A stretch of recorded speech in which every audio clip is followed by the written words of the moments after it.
Yun mga sir, bali may client tayo galing pang San Carlos, Pangasinan.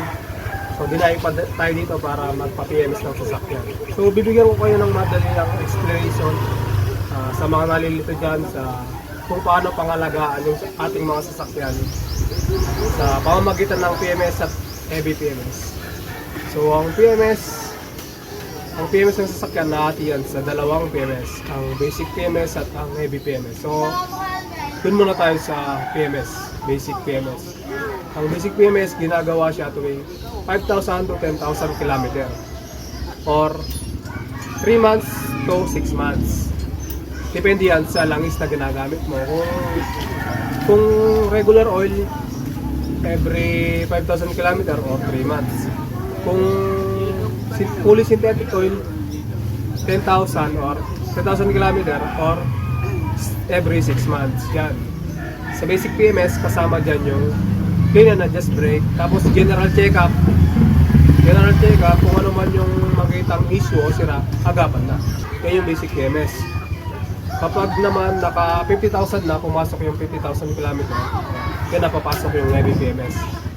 Sa heavy PMS, kasama na dyan yung intake manifold cleaning, throttle body, EGR, map sensor, at isasabay na dyan yung lahat ng mga flashing.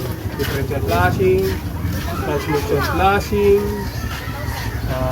power steering fluid flashing, coolant flashing, kasama din yung diesel engine flashing, at fuel filter, drive belt,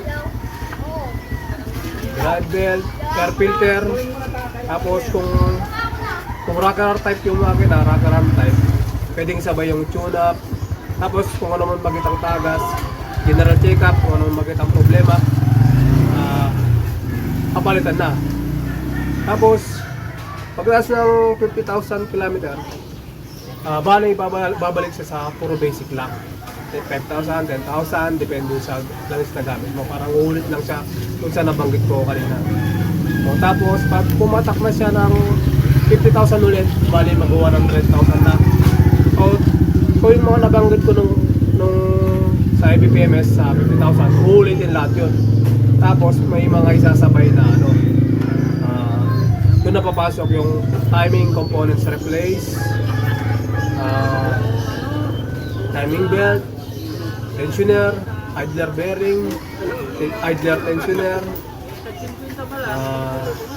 turbo cleaning, tapos general check-up. Kung ano man makitang sira, agapan na. Pagkatapos nun, tatapos yung 100,000 km, pabalik na naman siya ng puro basic lang, ganun lang.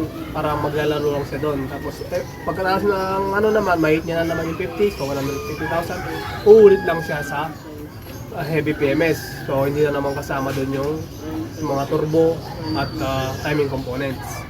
Ang turbo timing components, ginagawa siya to 80 to 100 kilometer. So yun.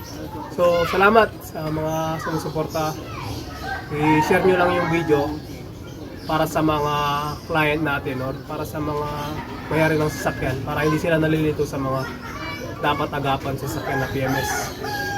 So marami pa tayong i-upload na video at ipapaliwanag natin point to point, parts to parts kung anong pakinabang o papaliwanag natin kung anong kaalagaan ng bawat pyesa ng sasakyan. So yan, stay tuned.